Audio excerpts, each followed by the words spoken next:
Olá, meus caros amigos, aqui quem fala é o Lucas Alves, começando mais um episódio do Papo Sacro Cast. Antes de começarmos, deixa o like, se inscreva e deixe a recomendação de temas aqui nos comentários. Nos siga também em nossas redes, o link está aparecendo na descrição. E é isso, Deus abençoe vocês, seus estudos e segue o vídeo.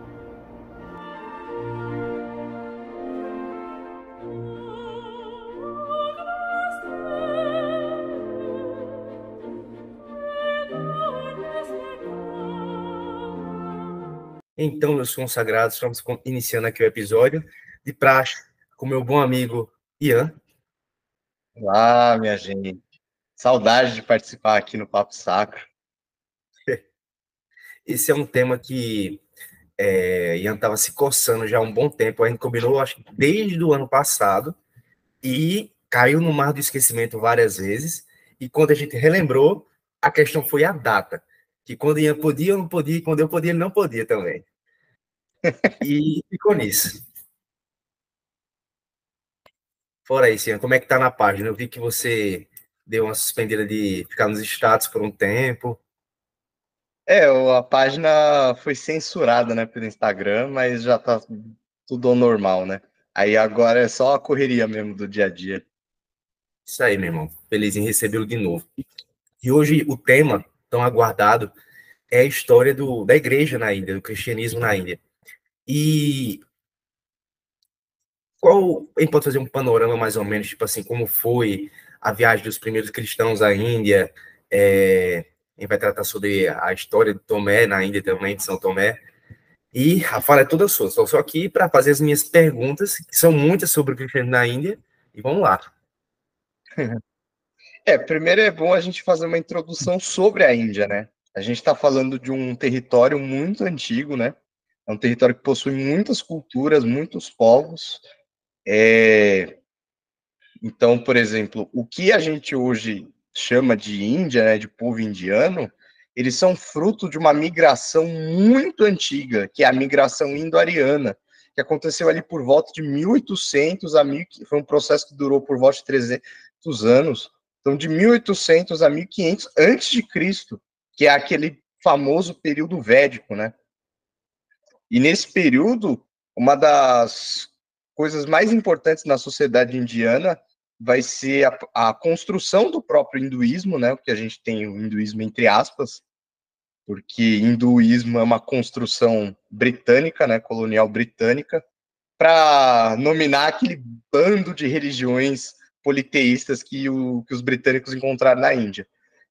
Desse período, com a migração dos arianos, o que vai acontecer? Eles vão empurrar os povos dravidianos, que é essencialmente o povo que vai compor a igreja na Índia, né? São povos de origem dravidiana, ou seja, eles são os povos autóctones da Índia, enquanto que os arianos, eles são o povo que veio de fora. Eles vão empurrando cada vez mais ao sul, esses povos, né? E aí eles estabelecem o sistema das castas, né? O pessoal está acostumado com aquela coisa da casta hindu, né? Do Brahmane, do Kshatriya, mas esse é um tipo de casta específico, que é o chamada casta de Varna, né? Existe uma outro tipo de casta também estabelecida no período védico, que é a casta de Jati. Ela é um tipo de casta social. O pessoal fala assim: os cristãos São Tomé, eles são uma casta. Eles não têm nada a ver com esse negócio de Brahmane, Kshatriya, o Upanishad, essas coisas. Eles estão relacionados a Jati. Eles são uma casta social. A gente vai falar desse processo. E retornando à questão, né? O povo que a gente vai trabalhar é essencialmente no sul da Índia, no pequeno estado de Kerala, na costa sudoeste indiana, de frente para o Oceano Índico. É uma região que a maior parte da população é dravidiana e fala uma língua especial, né, que é a língua Malayalam. Ela é uma língua aparentada do Tamil, ou seja, ela é uma língua indiana que não faz parte das chamadas línguas indo-europeias, ela faz parte de um outro tronco linguístico, né? Então ela tem uma outra perspectiva cultural. Também na Índia, né, no século V a.C., a gente vai ter o aparecimento de novos movimentos religiosos que vão lutar contra esse sistema de castas do Varna, que é o budismo e o jainismo, né? E, inclusive, os cristãos de São Tomé vão ser muito identificados com os budistas, porque o budismo era um tipo de heresia, né, para a religião tradicional. E aí eu te pergunto, não, antes disso, né, você vai ter no século IV a.C. um evento que tá aí famoso, né, Alexandre o Grande, né, o pessoal fez a série na Netflix, mas só para a segunda temporada que vai aparecer esse evento, que é a campanha na Índia, né. E esse é um momento muito importante da história da Índia, porque é um momento que a Índia vai entrar numa ligação direta com o mundo mediterrâneo, que é da onde vem o cristianismo. Então, essa conexão, tanto pela via do comércio, como pela extensão da cultura helenística, né, do Império Helenista de Alexandre o Grande, vai ser a rota que o cristianismo vai percorrer. E aí, meu caro Lucas, eu te pergunto, o que significava a Índia para os cristãos? Não tenho a menor ideia. Chuta aí alguma coisa, pô. Porque meus referenciais sobre a Índia são o quê? Caminho da Índia, novela, e o, e o Raj, The Big Bang Theory. Então, eu sei sobre a Índia só seria uma coisa que eu até vou te perguntar, que é o da Apóstolo dos Pés Sangrentos, que creio eu que é da Índia. Mas fora isso, é o que? A Terra Prometida. Cara, a Índia, ela é o fim do mundo. Quando fala aí de pregar o evangelho a todo lugar, a chegada, a tradição para ligar o movimento cristão à Índia significa que o movimento cristão ele percorreu o mundo todo, ele chegou ao fim do mundo, né? Se em Atos Paulo menciona a Espanha como o fim do mundo no Ocidente, a Índia ela representa o fim do mundo no Oriente.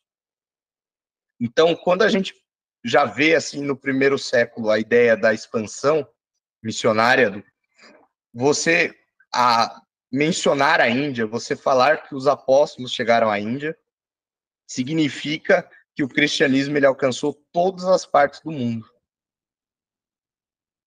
Que legal. Ian, eu queria fazer uma pergunta sobre o judaísmo. Tipo, todo país do Oriente Médio, assim, antigo, assim, chega o cristianismo, já tinha alguma comunidade judaica. No Egito, tinha também algo assim? No Egito? No Egito tinha, pô. Não, Egito não, pô, Índia. Então, na Índia, a gente não tem, assim, provas documentais. Os registros de judeus na Índia vêm de fontes cristãs, né? Que são chamados judeus de Cochin, né? Que eles, na tradição deles, né? Eles têm uma tradição própria. Na tradição deles, eles dizem que eles vieram no tempo do rei Salomão, que eles eram comerciantes do rei Salomão, eles naufragaram ali e eles acabaram ficando por lá. Mas as fontes que a gente vai referenciar, que mencionam os judeus de Cochin, até mais ou menos o século IX, são todas fontes cristãs, né? Então, assim, não dá muito para a gente saber. Entendi. E sobre a ida de São Tomé para a Índia, existe uma prova, assim, ou seria mais uma lenda ou tradição, como o caso da Igreja Anglicana, que disse que foi fundada por José de Arimateia? Seria essa mesma pegada ou não fundada? Eu vou deixar claro, fundada não. Teve o José de Arimateia foi até, acho que seria a Inglaterra hoje em dia, mas tipo, seria nessa mesma pegada ou não? Tem uma prova de que ele foi lá? Então, na verdade, a gente está trabalhando no campo das incertezas. Mas no campo das incertezas, a gente também tem o campo das possibilidades. E é isso algo que eu gostaria de falar, que na verdade são os pressupostos da viagem. O que a gente tem? Ali por volta do século II a.C., você vai ter um geógrafo e um navegador que trabalhava para a corte do rei Ptolomeu do Egito, né? O Eudoxo de Císico, e ele é o primeiro ocidental, entre aspas, a chegar ao Oceano Índico. A rota tradicional para você ir à Índia, porque assim, desde o período do Alexandre o Grande, você já tem uma interconexão da Índia e uma integração do comércio da Índia com o mundo mediterrâneo. Só que, geralmente, as rotas marítimas elas eram perigosas e a rota viável era a rota terrestre. Só que o que acontece? Durante o período romano, você vai ter a sua fronteira leste, no meio do caminho, o Império Parta, né? Que é a Pérsia. E os persas e os romanos, eles geralmente não eram muito amigáveis. Então, os partas geralmente obstruíam essa rota terrestre. O que acontece? Ali por volta do reinado do imperador Cláudio, a gente tem uma coisa muito interessante. Um navegador chamado Hipalo, ele faz uma descoberta de uma técnica de navegação usando os ventos, na onde você consegue ir diretamente ali pelo Mar da Arábia, ou seja, saindo do Egito, cruzando o Mar da Arábia e chegando direto na Índia. E isso, a navegação dele acontece por volta de 41 até 58 depois de Cristo, durante o reinado do imperador Cláudio. A tradição de Tomé na Índia vai dizer que ele chegou por volta do ano 52. Então, assim, tá aí, entendeu? A viagem foi feita ali por um romano, você tem até que... Você vai ter um outro documento, também um documento náutico, que é o Períplo do Mar da Eritreia. E ele vai mencionar esse períplo, ele é um guia de navegação, com referência aos portos comerciais, sobre um tal de porto de Poduk, ali na região do Oceano Índico. O que aconteceu? Em 1950, 2 arqueólogos, eles encontraram ali no litoral, bem ali na costa sudoeste da Índia, perto de Pincheri, na cidade de Aracamedo, eles encontraram vestígios arqueológicos de uma guarnição romana.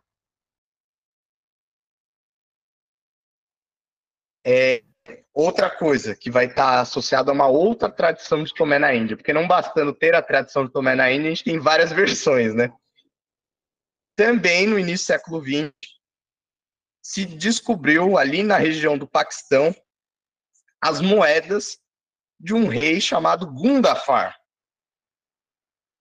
que supostamente pertencia a um reino poderoso, o reino Indo-Parta, que depois foi destruído pelos cusanos.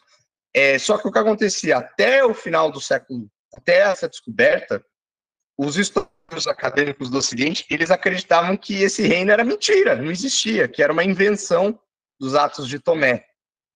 E a descoberta das moedas prova, pelo menos, que o reino Indo-Parto existia e que existia um reino Gundafar. Provou que Tomé foi à Índia?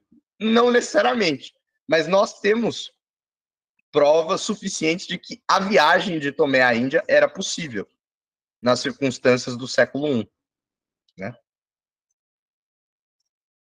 Tem também, acho que foi Alfredo que falou num episódio, acho que foi o primeiro episódio que ele gravou com a gente, o relato de que Tomé veio para o Brasil. E aí? Nosso padroeiro também? Sei que o foco não vai ser só Tomé. Então, isso tem a ver justamente com os portugueses, né? Os portugueses chegaram à Índia e eles também chegaram ao Brasil, né? E eles tinham uma noção de geografia bem engraçada, porque assim, a Índia, eles não tinham dimensão que o subcontinente indiano terminava ali no Himalaia.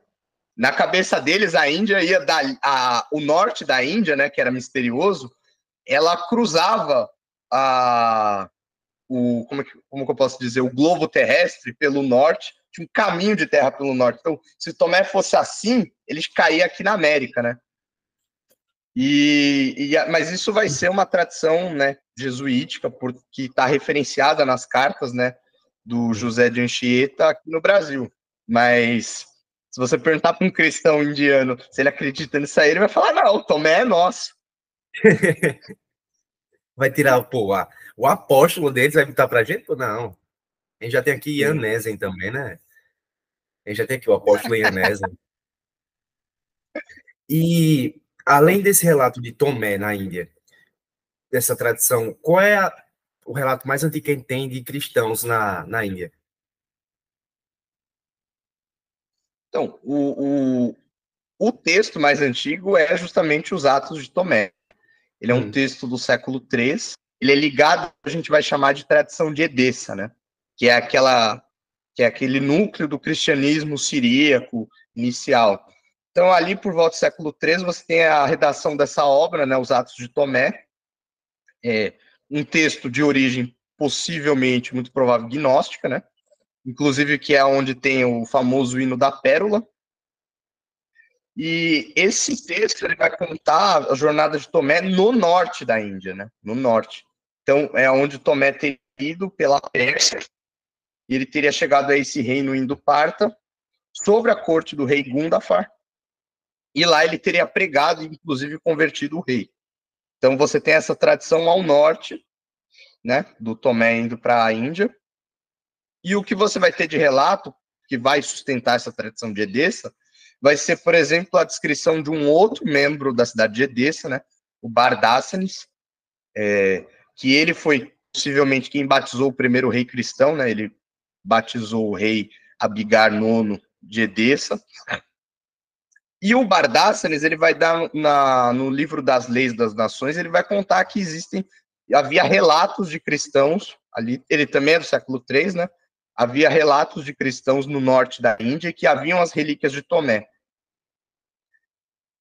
Um outro texto, que vai ser um hino atribuído a Santo Efrem, né? Quem não conhece Santo Efrem, assista o nosso episódio que gravamos aqui, né? Sobre Santo Efrem. Completíssimo. E esse hino, ele vai contar como Tomé prega na Índia, também relacionado à tradição do norte da Índia, mas ele vai ter um adicional. Ele vai contar o retorno do corpo de Tomé. Um mercador de Edessa teria ido até a Índia, então ele teria visitado o lugar onde Tomé foi martirizado, e ele traz o corpo de Tomé para Edessa. Inclusive, a tradição das relíquias de Tomé em Edessa, elas são importantes porque, assim, as relíquias que você tem de Tomé no Ocidente, sobretudo na Inglaterra, elas vêm por conta das cruzadas. Quando os cruzados eles saqueiam Edessa, eles trazem as relíquias de Tomé, inclusive os ingleses levam as relíquias de Tomé para a Inglaterra. Ingleses. Sempre, hein? Sempre eles. Mais alguma coisa sobre esse panorama histórico? Sobre as tradições de Edessa, né, que são essas mais antigas, é só. Porque tem a outra tradição de Tomé na Índia, né, que é a tradição dos cristãos de lá. Você vai ter uma série de canções, né, que assim, é uma coisa quase folclórica mesmo, né. É uma coisa que a narrativa é uma narrativa sagrada, são canções sagradas. Essas canções, elas são escritas só depois do período português, né?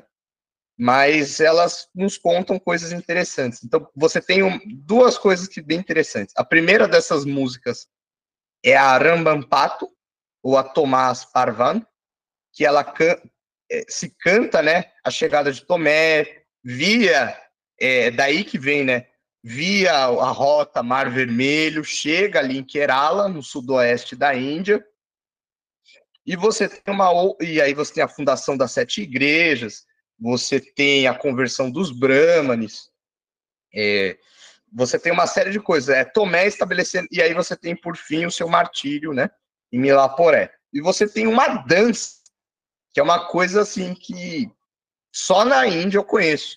O uso de uma dança, né, bem indiano, né, o uso de uma dança para contar essa tradição da chegada de Tomé, né, que é a Margankali. Ela é uma dança executada só por mulheres. Só as mulheres podem dançar essa dança, e elas dançam na frente de uma cruz, né, a cruz de São Tomé, e elas contam com gestos a chegada e a missão de Tomé na Índia. Se safou de fazer a dança aí, não foi? Que eu já ia pedir para você fazer a dança. Você falou que só as mulheres fazem.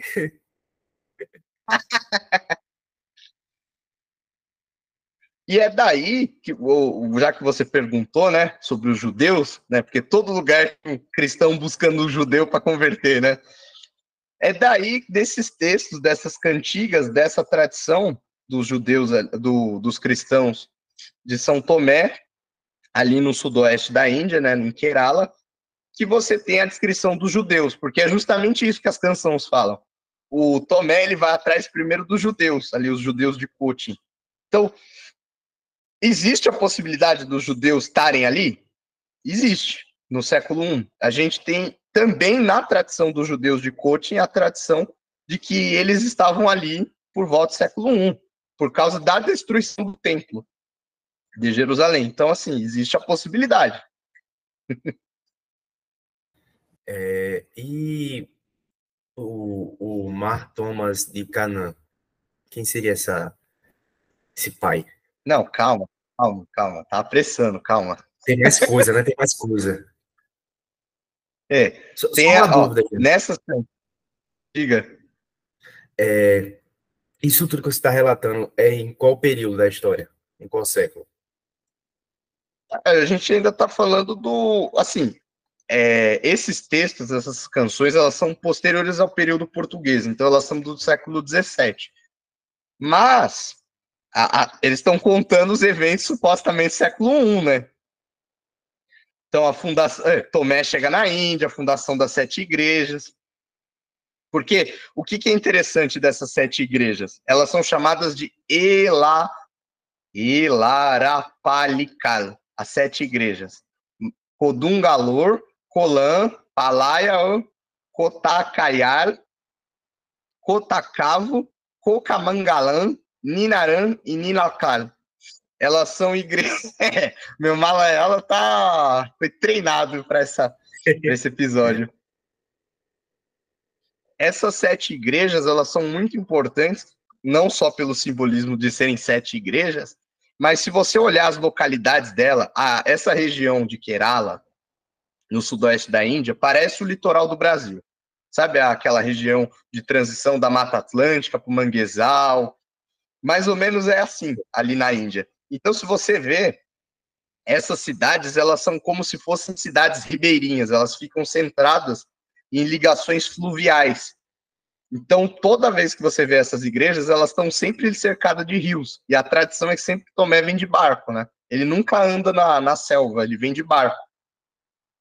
Porque era a forma que a população de Kerala, né, vivia, é como se eles fossem aqueles ribeirinhos, sabe, da Amazônia.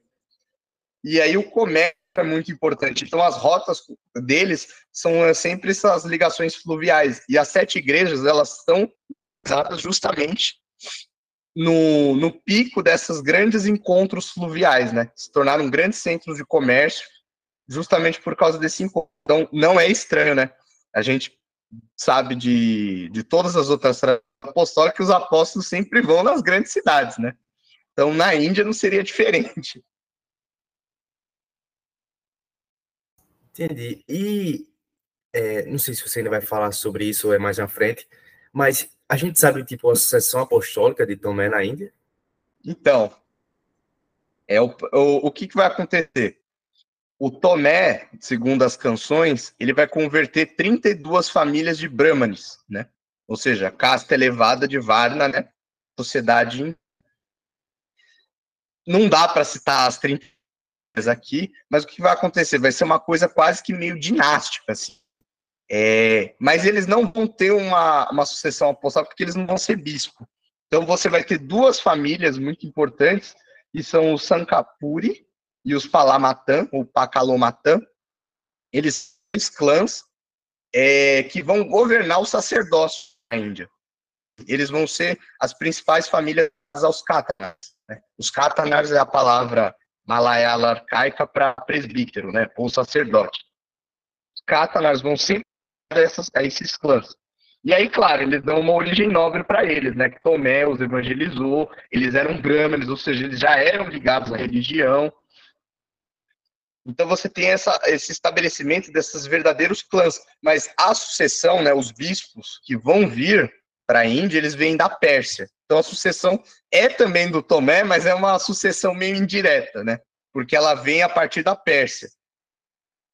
E aí você tem, fechando esse arco do Tomé, você vai ter uma igreja, uma dessas 7 igrejas, os portugueses vão escavar essas igrejas, e eles vão encontrar a tumba de um rei, que tem um nome genérico, né? Chosla Perumal, de Meliapor.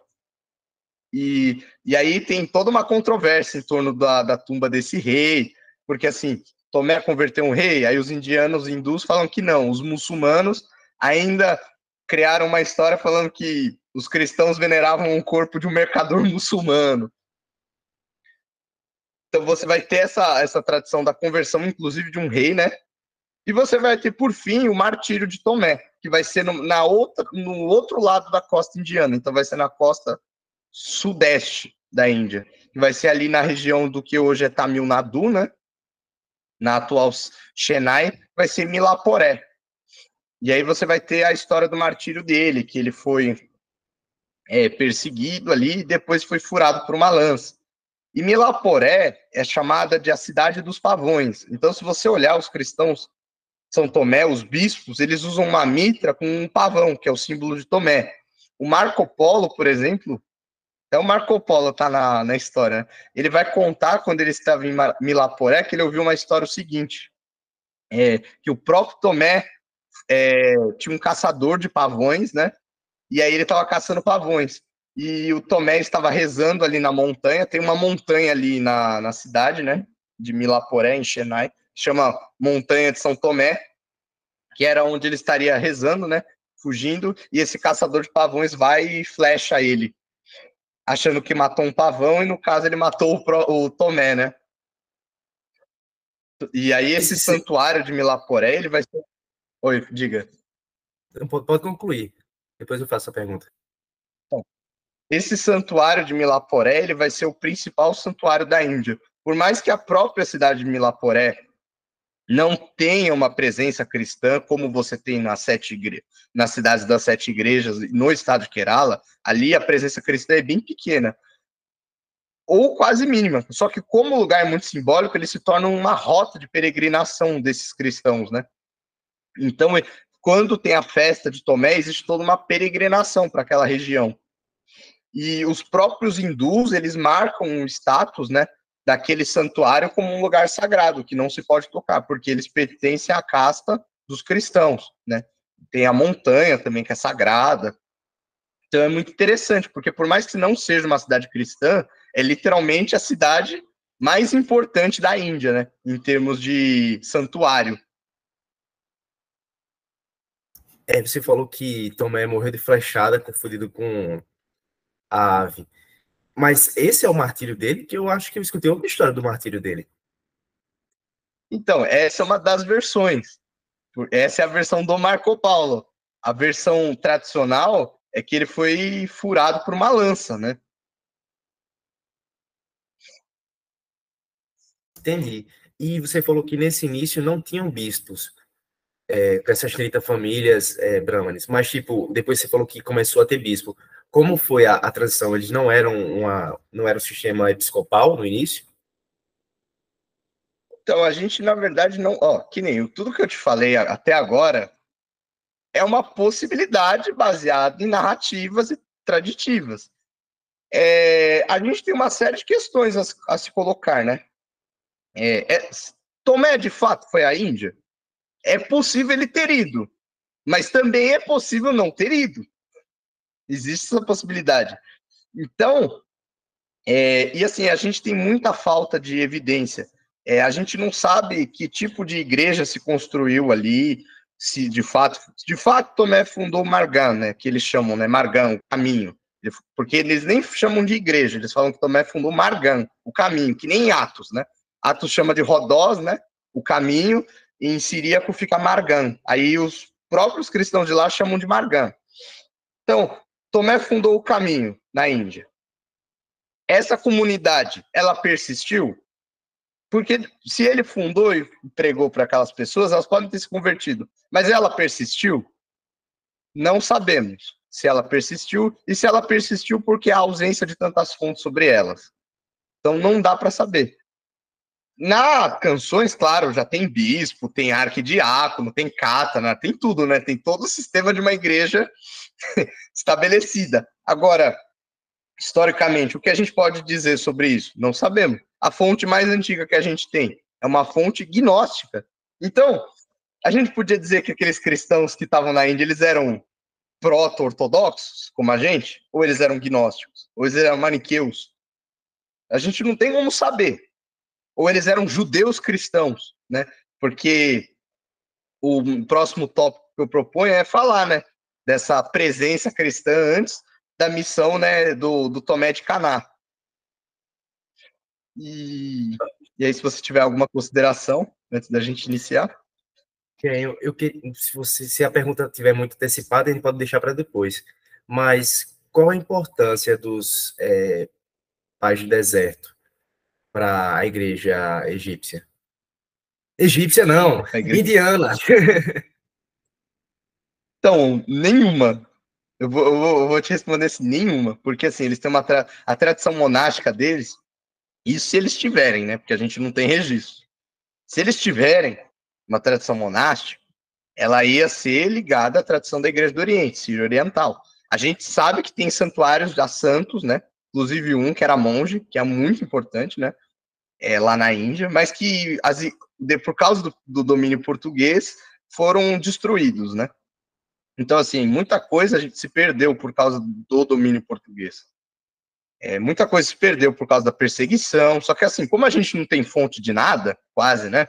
Como a gente tem essa escassez monstruosa de fontes, então a gente não sabe, assim, o que aconteceu, de fato, se tinha monge. A gente tem uma palavra muito interessante em Malayala. A palavra para a igreja é Pali. Pali é uma palavra budista que se referia literalmente a um mosteiro de união lá dos monges, lá, que literalmente significa comunidade de crentes. Essa é a palavra que em Malayala traduz eclésia. Então, assim, será que eles têm uma influência budista? Possivelmente, porque os hindus xingavam eles de Buda. Porque, assim, chamar um hindu, chamar o outro de budista é xingamento. Então, eles chamavam os cristãos de Budá, né? Porque para eles era tudo a mesma heresia. Negava as castas de Varna, negava os deuses, era tudo a mesma heresia. É tudo Buda. O primeiro contato entre a igreja e o hinduísmo, né? Generalizar. Como foi? Tipo, houve perseguição em massa? A gente não sabe, esse é o problema. O que a gente sabe é, o Tomé chegou lá e foi perseguido. Estava pregando contra os deuses locais, então foi perseguido. O que aconteceu depois, não fazemos a mínima ideia. Mas, Depois falando do Brasil. Depois ele veio do Brasil. Claro. Falando de apóstolo, a gente tem uma outra tradição, tá? A gente tem uma tradição que é contada pelo Eusébio de Cesareia, que Bartolomeu teria ido à Índia e deixado o Evangelho de Mateus lá em hebraico original para aquele povo. Só o Eusébio narra essa tradição. E aí ele conta sobre o Panteno de Alexandria, que foi missionário lá na Índia também. E assim, o que a gente sabe sobre isso? Só isso. Só está escrito isso. Mas, para não deixar a questão a falta de contato, a possibilidade de fato, o Clemente de Alexandria, que foi aluno do Panteno, ele é o primeiro autor grego a descrever budistas em Alexandria. A primeira vez que a palavra Buda aparece em grego é na obra do Clemente de Alexandria. E o que aconteceu? No século XXI, se descobriu na costa do Egito, ali no Mar Vermelho, se descobriu estatuetas budistas. Então, olha só. Então, o que o Clemente de Alexandria descreveu, muito possivelmente era verídico. Então, de fato, existia esse contato entre a rota egípcia, né, e a Índia, que era a província do Império Romano. A outra descrição que a gente vai ter sobre a Índia, aí já é de um período bem posterior, é uma crônica sírio-oriental do século VII, a crônica de Sirte, e ela vai contar que aproximadamente ali no reinado de Papa Baragai, né, que foi o primeiro metropolita da capital persa, Seleucia Ctesifonte, ali por volta dos anos 300, um bispo foi enviado para lá, que é o Davi de Basra, né? Ali por volta mais ou menos de 25 anos depois, você tem o Eusébio de novo, ele descrevendo o concílio de Nicéia, e ele descreve uma figura interessante que chamou-lhe a atenção. que foi um bispo chamado João, que veio da Pérsia e Índia, né, como ele coloca. Então, será que tinha um bispo? A gente sabe que a Índia ficou sob tutela da província de Fars, que era um episcopado persa que controlava a Índia. Então, assim, ele veio da Pérsia e da Índia. Será que ele veio mesmo dessa região? A gente não sabe. Essa presença, como eu te disse, né? O que a Índia representa para os cristãos? Ela é tão forte que, inclusive, variantes do Novo Testamento, na passagem de Atos 2, 9 e 11, que é apresentada pelo Crisóstomo, na sua homilia, quando ele fala de Atos, ele menciona a Índia. Então, por exemplo, Jerônimo vai mencionar a Armênia, o Orígenes vai mencionar a Síria. Na variante de Atos que o estava usando na sua homilia, menciona-se a Índia, né? Então, é um indício. Aí agora a coisa fica mais interessante. Você vai ter o Filostógio. Para quem não conhece, Filostógio é um cronista ariano, e ele vai escrever sobre um tal de Teófilo, o índio, que veio da ilha de Socota. A ilha de Socota é a ilha do Sri Lanka. Então veio um sujeito lá de Socota, do Sri Lanka, pregar, e o Filostógio narra que ali os cristãos que estavam ali na Índia, eles eram antinicenos, eles eram todos arianos. E aí a gente fica com o pé atrás, porque a única fonte que menciona isso é uma fonte ariana. Mas o que eu posso te dar como explicação possível, né? Porque daqui tudo é ramo de possibilidades. Na Pérsia, a gente sabe que a maioria dos cristãos pré-nicenos, eles eram judeus cristãos, né? O termo que os persas zoroastras chamavam eles era Nassori. Nassori nada mais é do que nazareno. Então, claro indício de judeu-cristianismo. A Índia estava ligada à Pérsia e os de Nazarani, e nada mais é do que nazareno. Então, o que a gente pode propor para uma explicação sobre essa narração do Teófilo?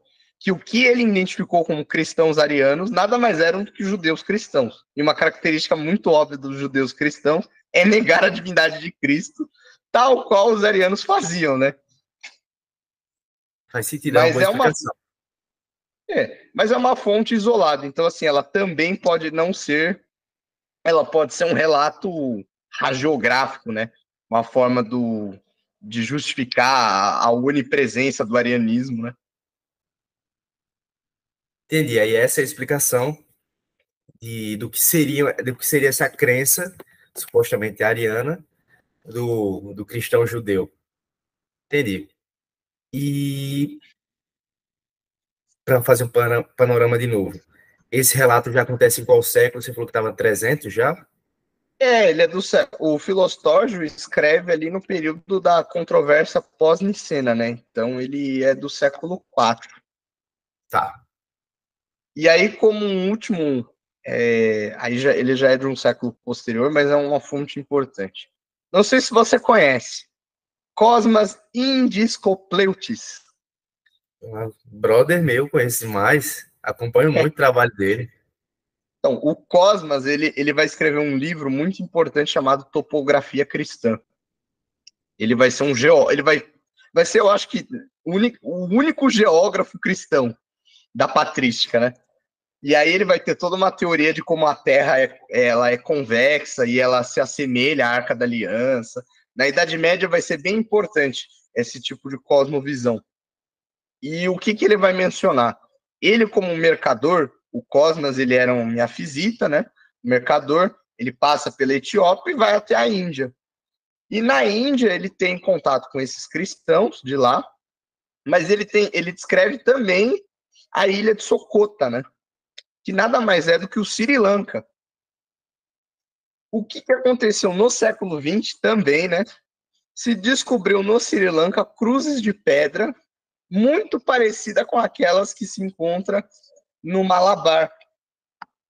Então, assim, a presença de cristãos no Sri Lanka também, né? É algo muito interessante da gente relatar nesse período, né? Mais ou menos ali por volta do século século VI, século VII. Aí acharam, era um forte indício do cristão, de igrejas cristãs nessa área. Sim. Aí agora, a partir desse período aqui já entrando na Idade Média, né, transição da Antiguidade Tardia para a Idade Média, a gente já tem mais segurança nas fontes sobre uma presença cristã contínua, né, porque é aquilo que eu te mencionei, né, esses grupos cristãos que foram se formando, eles foram sumindo, né. Agora, a partir de agora, a gente tem uma presença, uma presença de relatos contínuos sobre uma mesma comunidade. E é daí que a gente tem a grande missão, né, do Tomás de Caná, né? E ele Finalmente, a pergunta fora de hora vai ser respondida. O Tomás de Caná, né, o Marto Macnaia, ele é o segundo Tomé. Inclusive, eu tenho até uma teoria que é melhor eu falar depois, né? Ele vai trazer com ele imigrantes sírios orientais, né, da Pérsia e da Mesopotâmia. Possivelmente judeus cristãos, né, Nazrani. E aí você vai ter, a partir da missão dele, a formação de uma outra facção dentro dos cristãos de São Tomé, que são os Kinanaya, ou Tecum Bihagar. Eles são os chamados sulistas, porque eles são filhos e descendentes das famílias que vieram com Martomat Kinaya, né?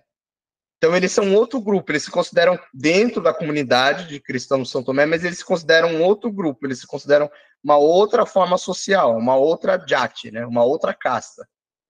E você tem o grupo dos Vadakumbihagar, que são os do norte, que são aqueles que dizem que foram os descendentes daquelas famílias convertidas pelo próprio Tomé. Então você tem uma rixa ali entre esse pessoal norte-sul, e a gente tem uma fonte, né, que é um tesouro, na verdade, que foi destruído pelos portugueses, infelizmente, são as chamadas placas de cobre de Quinatomá, né?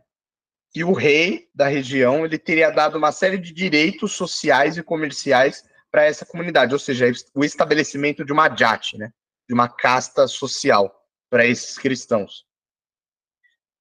Então, esse, porque a partir do relato, né, dessa figura importante, né, o Tomás de Caná, você tem uma continuação agora da comunidade. Só que aí você tem um outro problema. Quando é que esse cara veio para a Índia? Ele veio no século IV, ele veio no século VII, ele veio no século VIII, ele veio no século IX. Porque as referências, as placas de cobre que a gente tem, elas são do século IX. Elas foram só, a gente sabe do texto delas porque elas foram copiadas pelos portugueses e enviadas para Portugal. E depois se perderam, foram destruídas provavelmente. Então elas são do século IX. Mas, como tem a ideia da grande perseguição na Pérsia e a emigração dessas famílias fugidas da perseguição, tem a possibilidade de ser no século IV. Não tem como saber, a gente não tem mais fonte do que isso, né? A gente só tem a tradição oral deles, registradas nesses textos, né? Nessas cantigas, nos relatos dos portugueses. Então, assim, são coisas muito tardias, né? Muito distantes desse período, né? Então, a gente está entre aí o século IV e o século IX. Um pequeno período, né? Apenas. É. Uma janela de tempo pequena. Básico, né? Em algum momento, assim, teve algum pico de crescimento da igreja na Índia? Então, você vai ter agora, a partir dos registros das crônicas sírio-orientais, né? Elas falando da questão pastoral dos bispos. O primeiro relato que a gente vai ter vai ser o do Catolicos Patriarca Ishohab III. Ele vai fortalecer a crônica de Amir ibn Sibla, vai contar sobre como ele enviou, né, ele ligou a Índia, essa comunidade espalhada das ilhas do Socotra, do litoral, à metropolia de Fars. É a última grande metropolia lá na fronteira mais extrema, perto da Índia, ali mais ou menos onde é o Afeganistão, que era a última fronteira do Império Persa. Então você vai ter essa ligação com essa igreja de Fars. Uma outra coisa importante que é dita sobre o Vishwahab III, ele faz a reforma litúrgica que vai ter o uso atual da rasa kurbana, né, que é a liturgia deles. Então, o uso das 3 kudashas, a kudasha dos apóstolos Maradá e Marmari, a kudasha de Mar Teodoro e a kudasha de Mar Nestório, também são enviadas para a Índia, né? Então, provavelmente, se aqueles grupos de cristãos que se ligam com a igreja da Pérsia, porque precisam dos sacerdotes, precisam da liturgia, eles vão receber agora, em peso, toda a tradição e o rito sírio-oriental. Então, a partir de agora, eles têm uma ligação direta com essa entidade eclesiástica, né, que é a Igreja do Oriente. Ali, por volta do século VIII, assim, já após a conquista muçulmana, né, o Vishwahab III, ele mesmo vivenciou a conquista muçulmana. Você vai ter o Timóteo, né, o maior de todos os grandes patriarcas da Igreja do Oriente, Mar Timóteo I, que foi o maior difusor, ele é como se fosse um Gregório Magno da Pérsia, né? Ele vai elevar a Índia à província exterior, que é mais ou menos uma diocese, né? A nível e é igual. Por quê? Porque ele tinha o objetivo de quebrar o poder da metropolia de Fars. Então ele vai elevar um bispo para a Índia e aí vai se consagrar o chamado metropolita do Portão e de toda a Índia. Então, a partir de agora, não mais a igreja na Índia era dependente da Pérsia. Ela era dependente na medida que o bispo da Pérsia, né, o metropolita do Portão e de toda a Índia, precisava ser consagrado pelo patriarca católicos em Bagdá. Tinha que receber a ordenação e ser enviado para a Índia. Qual era a sede desse bispo, desse metropolita? Não sabemos. Ele é dito que ele ficava em Milaporé, mas como eu te disse, Milaporé, o lugar do martírio de Tomé, não era um lugar seguro, porque não era uma cidade cristã. Não era um lugar muito amigável, por mais que os lugares fossem sagrados. Então, provavelmente, a sede dele em Milaporé era titular. Agora, onde ele ficava? Não faço a mínima ideia. Uma outra coisa que a gente vai ter sobre o relato na igreja na Índia, também das cartas de Timóteo, é que ele vai dizer sobre uma figura interessante ali na Índia, o tal do arquene, que nada mais é do que o arquidiácono. E o arquidiácono, né, ele é uma figura que existia na igreja antiga, que ele é o diácono acima dos outros diáconos, e ele é o diácono acima também dos presbíteros, porque ele é o olho do bispo. Ele está abaixo apenas dos bispos. Então, na hierarquia, o arquidiácono fica até acima dos sacerdotes, né? E aí você tem um embate entre a autoridade que vai se construir a partir do arquidiaconato, porque o arquidiácono ele vai ser o mediador entre o povo, porque ele vai ser do povo, né, da Índia, e o bispo, que é um estrangeiro, um persa, né? E você vai ter uma antiga instituição que é como as canções cantam, né? E contam que era a igreja na antiguidade, que é o Pali Yoga. Então, lembra aquela palavra que eu expliquei, Pali, que é a igreja, e o Yoga, a Assembleia dos Anciãos. Esse Pali Yoga, ele era como se fosse um órgão das igrejas onde se reuniam as grandes famílias, e elas, junto com o arquidiácono, elas tomavam as decisões e enviavam essas decisões ao bispo, né, o metropolita da Índia. O arquidiácono ele vai crescer em poder e ele vai se tornar um príncipe. Ele vai literalmente ser o líder e o chefe, quase que tribal, né? O chefe da casta dos cristãos. Então, quando os reis ali da região de Kerala, Kanganor, Cochin, vierem falar algo sobre os cristãos, eles têm que se reportar ao arquidiácono. Não é nem ao bispo, é o arquidiácono que responde por eles. E o arquidiácono, ele como um verdadeiro príncipe, ele vai ter a própria escolta militar dele, ele vai andar armado, quando ele passa, ele vai andar em procissão, igual um príncipe mesmo. Então é uma posição de grande prestígio e que durou, né, até mais ou menos o final do período português. E o arquidiácono é um cargo que perdura ainda, tipo, hoje na igreja? Não, infelizmente ele foi abolido. O último arquidiácono da comunidade dos cristãos de São Tomé, já no período do cisma, né, ali no século XIX, foi abolido e nunca mais foi restaurado, né? Mas é assim, na década de 60, dentro da Igreja Católica Ciro Malabar, que é uma das igrejas, né, da comunidade de São Tomé e a maior de todas, se pensou tanto na restauração do metropolita, né, como na restauração do arquidiácono, porque pela tradição, né, pela história deles, esses são os dois líderes da igreja da Índia. O metropolita, que se senta no trono de São Tomé, e o arquidiácono, que é o rei e o príncipe que governa em nome de São Tomé. Caraca, que legal, que hierarquia massa. Entendi. O arquidiácono existe em outras igrejas, existem igrejas que têm arquidiácono, só que assim, nada como o que aconteceu na Índia, né, que o cara vira o líder do povo cristão, né. E você, Aí já que você pensou de expansão, agora, a partir do século IX, você vai ter 3 figuras bem interessantes. Você vai ter Sapi Isho. Quem que foi Sapi Isho? Ele foi um cristão, um rico comerciante cristão, que vendeu a ideia para o rei local de construir o porto de Colan, que era chamado de Quilon, né, na Idade Média. E esse porto, o que o Sapicho vai negociar? Ele vai conseguir negociar com o rei da dinastia Chera, né, que é uma importante dinastia ali na região de Kerala, que marca o reino de Chera, é muito importante ali na história local. O que ele vai marcar? Ele vai marcar aliança com os brahmanes hindus, porque o que acontece? Os brahmanes não podem fazer comércio, porque como eles têm a casta de Varna dele, eles são elevados, eles não podem fazer comércio com o exterior. Os hindus não podem se relacionar com estrangeiros, entendeu?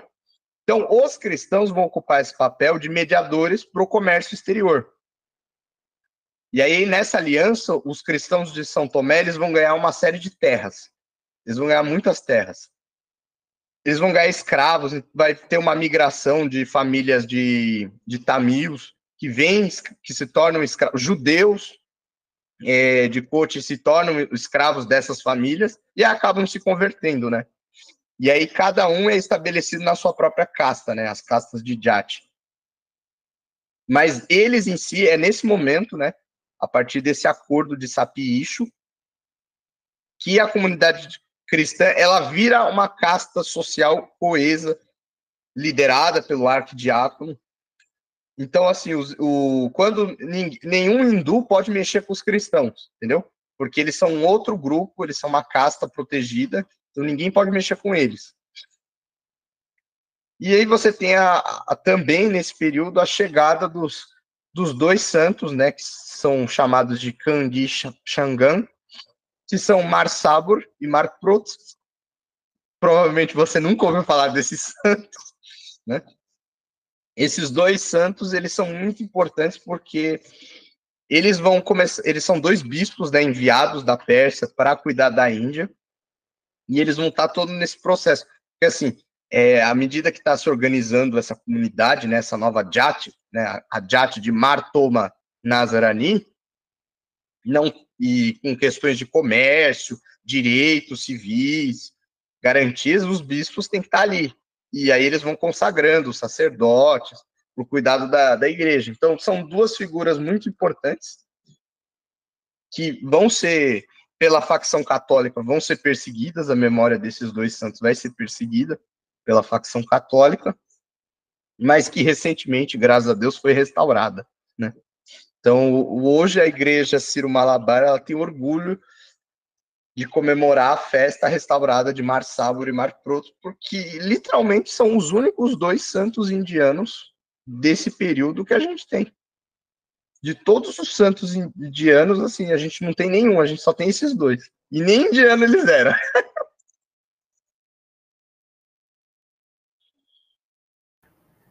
Legal. Cara, que tradição rica, né? Tipo, mesmo sendo uma igreja com poucos relatos do seu início, mas assim, ela tem uma tradição muito rica e que influenciou, né? Todo o país, toda a Índia. É, aquela região, né? Não é toda a Índia, porque a Índia não era um país, né? Eu ia dizer Egito, então. Eu estava até agora falando Egito, eu segurei, eu ia falar todo o Egito, eu respirei pela Índia. Tipo, eu queria entender uma coisa melhor. Tu falou que eles tinham uma predominância no sul, certo? É, e só ali. É só na Tá. costa sudoeste. Mas por que que é só nesse lugar? Porque é esse lugar que está voltado para o Ocidente, ou seja, para receber comércio exterior vindo do Ocidente, que é da direção que vem os cristãos, né? Eles vêm da Pérsia, eles vêm da Mesopotâmia. Então é nessa região. E como eles ganham esses direitos, né, de serem os comerciantes por excelência dos reis de China, ali na região do Malabar, eles se tornam muito ricos e eles se tornam literalmente os diplomatas do negócio. Né? A cultura ali em Kerala, isso é uma marca da cultura de Kerala. Como a Kerala é um lugar meio pantanoso, assim, um lugar que não dá para cultivar agricultura, então, assim, para eles dependerem, para enriquecer, eles dependem do comércio. E o comércio exterior, então voltado sempre para o oeste. E aí o pessoal ali, como depende do comércio, os cristãos, como não tinha esse negócio de não poder negociar, não poder ser tocado por estrangeiro, eles faziam esse meio de campo e ganhavam muito dinheiro com isso, né? Entendi. E para qual período a gente vai agora? Então, desse período que a gente está falando, a gente tem algumas fontes, né? Já é mais feliz, né? Finalmente, A né? gente, a gente tem as crônicas sírio. A gente não só tem fonte literária, né, historiografia, são as crônicas sírio-orientais, como a gente tem um documento arqueológico, que tem uma história muito interessante, que é a cruz de Mar Thomas Liva, né? Sliva em siríaco é cruz, é a cruz de São Tomé.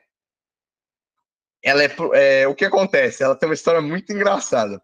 Os portugueses estavam escavando as igrejas, e o que acontece? Os portugueses, quando chegam, eles vão destruir as igrejas dos caras para construir igrejas em estilo português. Se você olhar as igrejas deles, as mais antigas, são do século XVI, parece com as igrejas colonial que a gente tem aqui no Brasil. Você pegar a igreja lá de São Vicente, que é a primeira do Brasil, e olhar uma igreja indiana, é igualzinha, é daquele estilo. Mas porque os portugueses foram destruindo tudo. E aí eles acham essa cruz. Eles acham essa cruz em pedra, né? Com umas inscrições numa língua que não dá para entender. Ninguém sabe o que estava escrito. Os portugueses, então, arrumam um tradutor. Um indiano chamado Daniel vai lá e se propõe a traduzir aquilo lá. E aí, assim, ele dá uma tradução falando que Tomé chegou na Índia, parará, parará, parará, parará. Só que assim, ele inventou isso tudo da cabeça dele, porque ele mesmo não sabia o que estava escrito ali. Então, no século XIX, os orientalistas vão tentar decifrar. Só que o que acontece? Eles também não sabem que língua que está ali. É uma escrita toda primitiva, assim, que não dá para saber o que é. Até que teve um inglês, né? Sempre um britânico, né?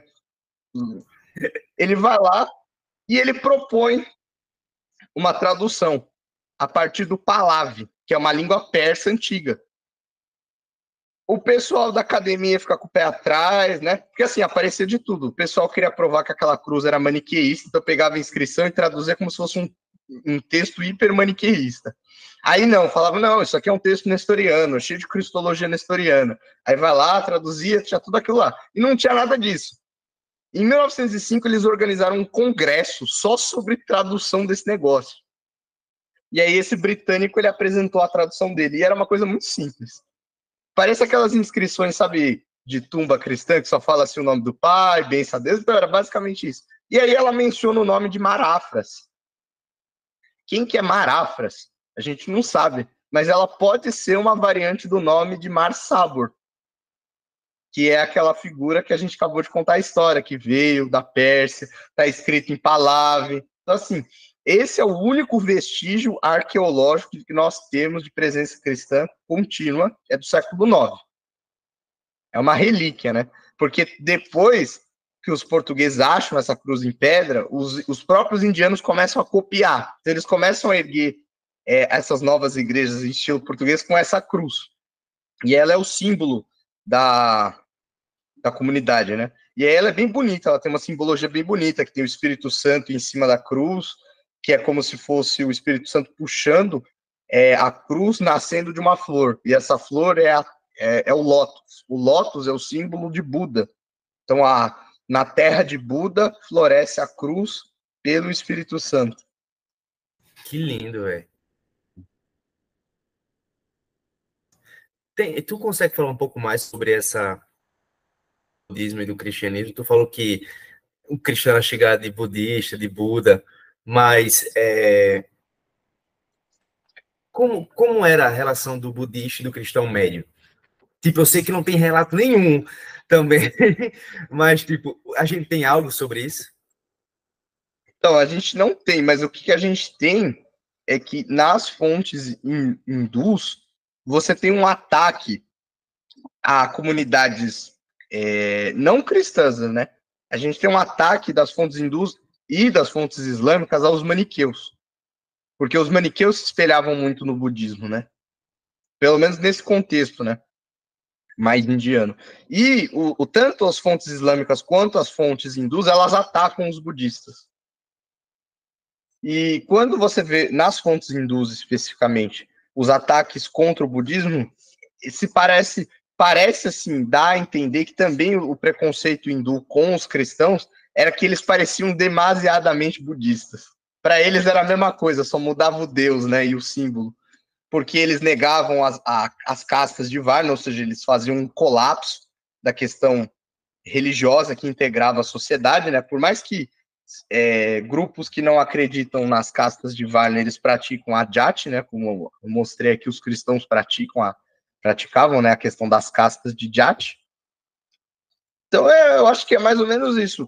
Como o hindu olhava estranho o cristão, o cristão e o budista era muito parecido. Para eles era a mesma coisa herética. E a gente tem aí eu vou fazer uma inferência, né, que é baseado num pensamento meu. Na China, na experiência da missão da Igreja do Oriente na China, o cristianismo copiou o budismo em muita coisa, né? E ao se assemelhar ao budismo em muita coisa, eles se lascaram, né? Quando a dinastia Tang mandou expulsar os budistas com aquela forma mais confucionista tradicional anti-budista e o cristianismo se espelhou no budismo, eu acho que na questão da Índia a gente pode fazer um paralelo, assim. Mas assim, eu não tenho fonte nenhuma para afirmar isso. Só deixando bem claro. Fonte, Ian. Legal, legal. E pode seguir, não tenho mais dúvida agora no momento. Então, a gente tem um último texto em siríaco, também provando literariamente aliás, é o único texto que é da Índia mesmo, né? Porque os textos que eu mencionei, eles são textos do pessoal lá na Pérsia falando sobre a Índia, né? Agora, a gente tem um texto mesmo que é da Índia, escrito em siríaco, que é o manuscrito siríaco Vaticano 22, que é o último registro da comunidade ao final da Idade Média, que eles estão ali mais ou menos no período do patriarca Yabalarra III, ou que era um patriarca turco, né? Período ali dos cristãos sob domínio mongol. E aí o que é interessante, menciona-se, né, a dignidade do metropolita da Índia, só que o engraçado mostra também uma questão de isolamento, porque eles não sabem, eles mencionam o Yabalarra, só que eles mencionam pela numeração errada. Então, ao invés de ser o terceiro, eles mencionam aqui o quinto, ou seja, eles não faziam ideia de qual é o número que estava, porque eles estavam muito isolados, né? E aí a carta é justamente isso, pedindo o metropolita para a Índia, manda um bis. E a gente também tem, né, as descrições latinas, né? Os católicos vão ao Oriente. E a primeira não podia ser se não fosse inglesa, né? A Crônica Anglo-Saxã. Ela menciona que o rei Alfredo o Grande enviou dinheiro para ajudar a igreja no Oriente. E ele pensava que era a igreja na Índia, porque a gente tem um relato nas fontes bizantinas da presença de um possível arquidiácono que foi até o Império Bizantino pedir dinheiro, pedir ajuda. E aí você tem essa correlação com a crônica anglo-saxã do rei Alfredo o Grande enviando dinheiro para esses irmãos do Oriente que ele não conhecia, né? Outra coisa que é bem popular na Idade Média Latina, o Preste João. Quem que é o Preste João? Existe a possibilidade do Preste João, da lenda do Preste João, ser espelhada nessa realeza que o arquidiácono da Índia espelhava, né? Como se fosse um rei. Que é o Preste João seria um grande reino cristão perdido no Oriente, onde ele estaria prestes com seus exércitos esperando a ajuda dos cruzados para acabar com os muçulmanos. E como esse rei perdido do Oriente pode ser qualquer um, pode ser o clã lá dos Queraitas, que era cristão também, era turco, pode ser o arquidiácono, a gente não sabe, mas há essa possibilidade, né? Porque ela vai permear o imaginário, sobretudo dos portugueses. Agora, de um relato mais sério, a gente tem a missão dos Jordanos. Os Jordanos eram frade, agora eu não lembro se ele era dominicano, eu acho que ele era dominicano, que ele visita o Oriente, e ele vai até a Índia, e lá ele conta que estava convertendo vários, que o pessoal gostava dos católicos, porque, claro, né, o pessoal estava precisando de padre, não tinha ninguém, quando chega um, vai esse, né? Ah, é católico, não importa, faz daí a missa e bora. E você tem também o relato do Marco Polo. Marco Polo, inclusive, na sua volta, né, ao Ocidente, ele passa pela Índia, ele passa por Milaporé, ele passa pelos lugares sagrados, e aí ele diz lá que a Índia é infestada de hereges nestorianos, né? Cristãos esquisitos que consomem vinho de palmeira e pão de arroz. E por último, né? O vinho da igreja indiana realmente é diferenciado, né? Da igreja na Índia. Imagina só, para um latino da Europa, o cara vai até o Oriente e vê esses cristãos desse jeito estranho. É óbvio que ele ia retratar. E ainda mais, claro, né? Os medievais não tinha nada de ecumênico, era herege mesmo. Se não é católico, é herege mesmo. Ah, esses nestorianos. E aí, por último, você tem uma hagiografia, né? Que na verdade é um relato de viagem meio lendário, assim, que é o Odorico de Pordenone. Ele vai escrever um relato bem mágico, assim, sobre a Índia. Quando os frades foram até a Índia, eles converteram vários. É uma coisa bem lendária, assim, mas é um registro interessante também da gente lembrar. E os Tugas na Índia? E o quê? Os Tugas, os portugueses. Então, tá na hora de a gente falar deles, né? Uma hora Portugal cruza o Oriente. A gente está falando da grande cruzada até o Oriente. Porque os portugueses tinham na missão deles encontrar esses cristãos na Índia. Na sua grande cruzada contra o Islã, né? E aí você tem o despertar das grandes navegações. E aí a gente tem dois importantes navegadores desse período inicial, que é o Vasco da Gama. Não sei se conhece. Vasco da Gama, que inspirou um time do Rio de Janeiro, inspirou uma epopeia, a maior epopeia da literatura portuguesa, os Lusíadas. E se você não lembra das aulas do 5º ano, né, de história, tá lá o Vasco da Gama, o primeiro português que cruzou a África e chegou à Índia. Mas tem um outro navegador português que, para nós, agora eu vou contar o real objetivo de Pedro Álvares Cabral. Pedro Álvares Cabral chega até a Índia, parando no meio do caminho no Brasil, né? O descobrimento do Brasil.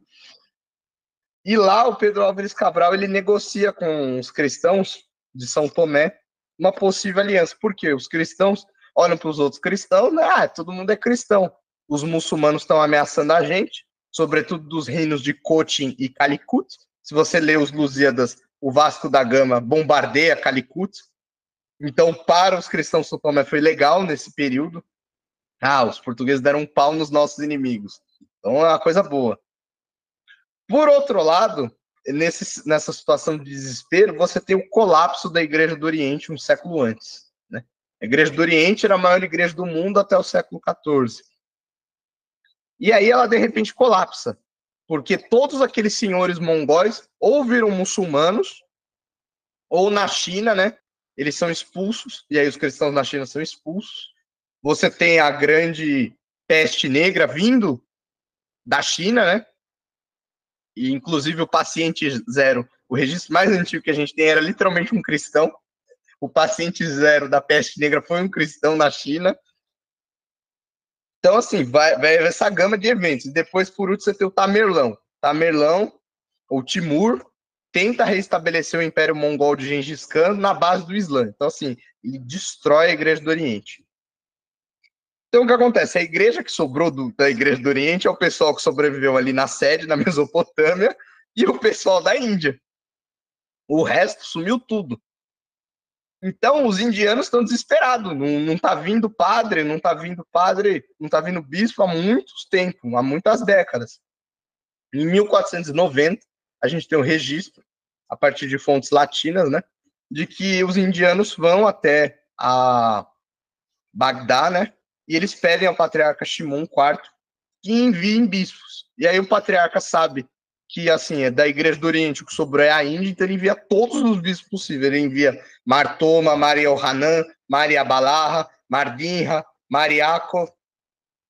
E aí, nesse período de 1503 a 1507, que é o período que os portugueses estão ali chegando, fazendo aliança, claro, aliciando aqueles cristãos para se tornarem católicos, o envio desses bispos marca a questão da fidelidade à Igreja do Oriente. Só que acontece um outro problema na igreja, que é o cisma de 1552, e a morte do Mariácov. O que vai acontecer? Ali, na sede, em Bagdá, vai haver uma luta entre uma facção que vai se tornar católica e uma facção tradicionalista que é anticatólica. E eles sabem que para o sucesso do sustento da igreja deles, eles têm que mandar bispo para a Índia. Então, eles vão mandando bispo.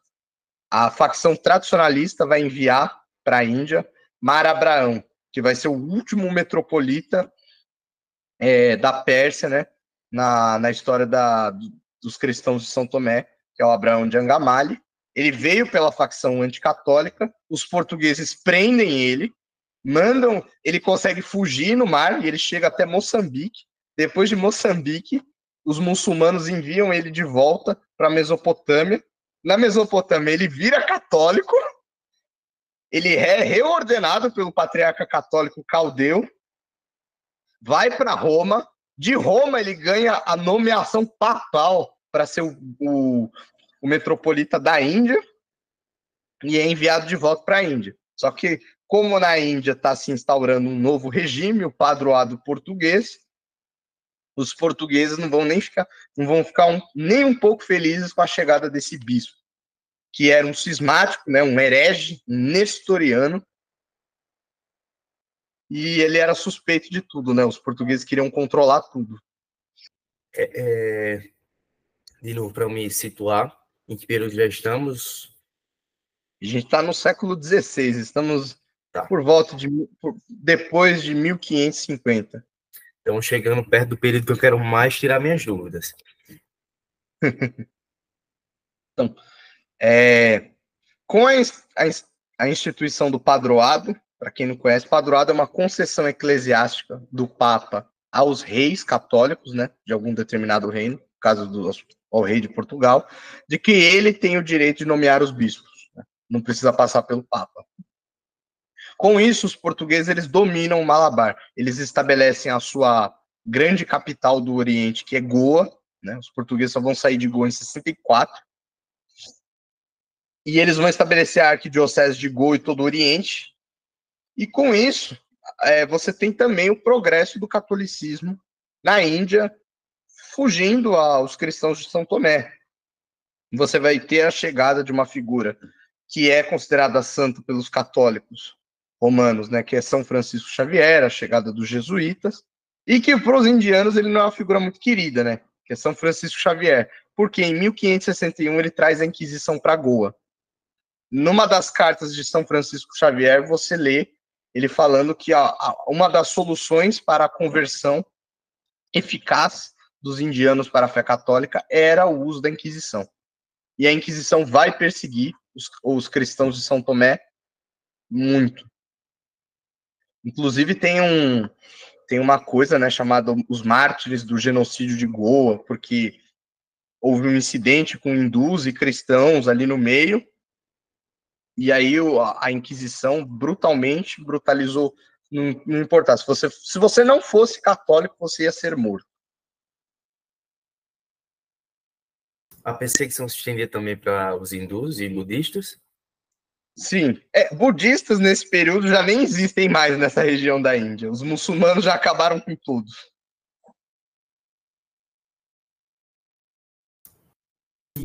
Como era a relação do cristão do Egito, da Índia?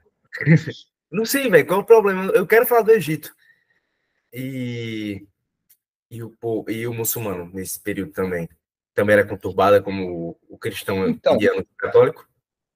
Então, os muçulmanos também eram uma minoria como eles. Só que o que acontece? Ali, em Calicut e Cochin, senhores muçulmanos tomaram poder. Os portugueses foram lá e deram um pau neles. Então, os muçulmanos também eles eram minorias. E os cristãos de São Tomé, como eles tinham esse acordo com os hindus, as castas mais altas, os brahmanes, eles tinham meio que um acordo, que até hoje funciona essa relação, que eles têm uma coriza, assim, dos muçulmanos, né? Eles não gostam dos muçulmanos, mas, assim, os muçulmanos não têm força ali na Índia, naquela região específica, né? E aí acontece uma sacanagem. Os portugueses, eles aprovam uma lei lá no Padroado, 1575, que é proibido o envio de qualquer bispo oriental, de qualquer tipo. Não importava se fosse católico caldeu, nestoriano, não importava. Não podia vir bispo oriental de lugar nenhum para a Índia. Com isso, o Mar Abraão ele fica preso, né, ao domínio dos portugueses, ao poder do arcebispo de Goa, porque coitado não podia fazer muita coisa. Em 1599 ele finalmente morre. E a morte dele é a oportunidade perfeita, porque agora não tem bispo nenhum, né? Os únicos bispos que tem ali são os bispos católicos, portugueses. O arcebispo de Goa, Dom Alexio Menezes, vai convocar o catastrófico Sínodo de Diamper, de 1599. Qual era a proposta desse sínodo? Acabar com a heresia nestoriana, né? Que nada mais era do que tudo que fosse sírio oriental. E, de fato, hoje, a Igreja Católica admite isso, a Congregação das Igrejas Orientais, né, o atual dicastério para as Igrejas Orientais, admitiu isso, que de todas as uniões com a Igreja Católica, nenhuma foi tão destrutiva ao rito oriental como foi o Sínodo de Diamper para os cristãos de São Tomé. Então, a conversão ao catolicismo significou basicamente a destruição completa da sua tradição. Então, as igrejas começaram a ser derrubadas, tudo que fosse em siríaco, que não fosse, entre aspas, autorizado. Então, uma série de livros, a história dos santos que eles liam, você tem a lista dos livros proibidos, né? Então, por exemplo, a hagiografia de Rabban Bar-Mitz, que é um santo, é um monge, que era muito venerado na Índia, inclusive tem a igreja dele lá, porque o que acontece? As igrejas indianas, os indianos vai dar um migué nos portugueses. Ah, essa igreja aqui de Hormides não é bem o Hormides, lá o santo da igreja do Oriente. Não, ele é o Papa Hormidas. Ah, a igreja dos santos, lá Mar Sabor e Mar Proto, não é bem eles, é o Santos Gevárzio e qual que era? Agora eu não lembro o nome, é o Gevárzio e mais um outro, que são mártires que tem na igreja, são mártires italianos. Eles vão dar umas coisas assim, sabe? E assim, tudo que os católicos olham, né, os portugueses olhavam, que fosse sírio-oriental demais, ou seja, estranho, cheirava nestorianismo, foi queimado, foi destruído. Inclusive, a gente teve a perda, né? Você vai ter a proibição das kudachas de Nestório e Teodoro, e você vai ter a destruição de uma outra kudacha que a gente sabe que existia na Índia, que é a de Diodoro, e que essa se perdeu mesmo, porque ela só foi conservada na Índia. E os portugueses fizeram questão de destruir os textos acerca dessa liturgia. Por isso que atualmente, quando foi restaurada, né, que atualmente na Igreja Católica Sírio-Malabar, esses textos litúrgicos, as liturgias foram restauradas, né, após séculos de proibição. Então, é um evento muito triste, é um evento que causou a revolta, né, da comunidade, porque eles estavam vendo literalmente a sua história ser queimada e destruída diante de seus olhos. E o que incluiu a queima da Bíblia em siríaco, né, a Peshita. Você tinha que usar uma tradução em siríaco da Vulgata Latina, porque a Bíblia em siríaco mesmo teve que ser destruída. O sínodo também vai decretar o fim das castas. Então, assim, o status social que eles tinham, que era o que protegia eles perdem sobre o domínio português. Então, assim, os hindus respeitavam as castas. Como agora os católicos acabou com esse negócio de casta, então agora os cristãos de São Tomé não tem casta. Então, beleza, agora não tem mais proteção, pode agredir. É condenado também algumas chamadas heresias, né? Que é a chamada separação entre as leis, a lei de Pedro e a lei de Tomé. O que acontece? Nas crônicas portuguesas, sobretudo do Antônio Gouveia, que vai ser o radiógrafo do Alexios Menezes, ele vai contar o seguinte, que o pessoal do Malabar, eles diziam que tinha duas leis. Cada apóstolo tinha uma lei, porque cada apóstolo criou uma lei para mandar na igreja que ele fundou. Então, assim, os latinos eram da lei de Pedro.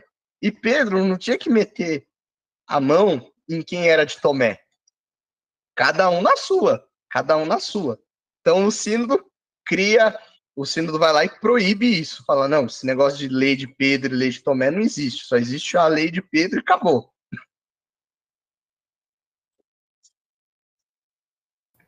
Então, nesse período, a igreja sírio-malabar deixou de ser autocéfala e se sujeitou a Roma? Ela é sujeita a Roma assim, né? Na força, né? Ela E larga, perdura né? até hoje. Então, uma parte vai perdurar, né? E outra parte, e aí, assim, vai ter o cisma, né?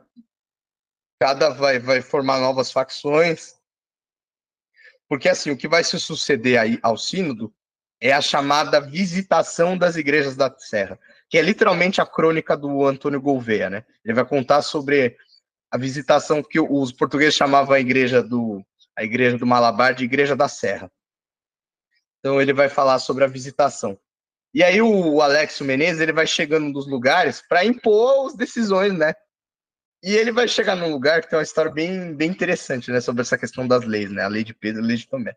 Onde os indianos preparam para ele uma peça de uma apresentação cênica, né?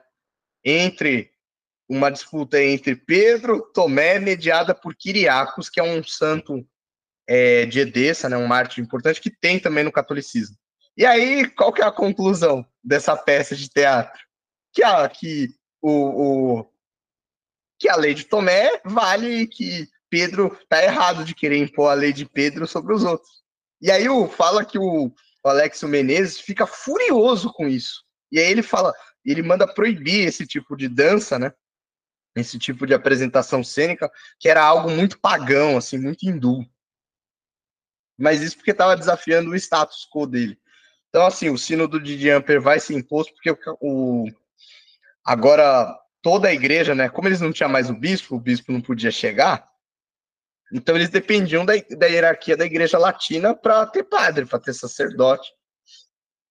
Então, essa é a situação que eles ficam. Mas isso não vai ficar barato, né? O pessoal não ficou passível na questão. E aí o arquidiácono vai se impor contra o arcebispo de Goa, o Guevargues da Cruz. Só que o Alexio Menezes vai dar um corta nele. Vai pegar e falar assim, eu vou te depor, se você não ficar quietinho, eu vou te depor, e o teu primo que você não gosta vai assumir. Então ele para manter um acordo, né, e manter o status, né, de arquidiácono, ele vai ficar na dele. E o que é engraçado, porque você vê o confronto entre duas visões eclesiológicas diferentes. Você tem agora um catolicismo tridentino, que assim, todo mundo sabe que no catolicismo os diáconos são maltratados, porque é uma instituição que foi desvalorizada, né? Então imagina só, você chegar numa igreja aonde o bambambam do negócio é um arquidiácono e querer falar para cima do bispo.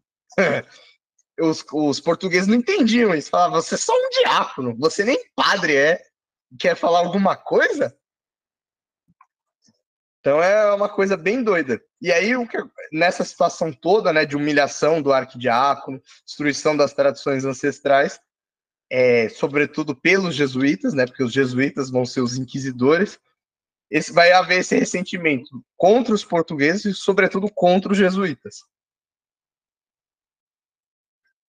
O Alexio Menezes vai morrer e aí ele vai ser sucedido por um jesuíta, que é o Estevão de Brito.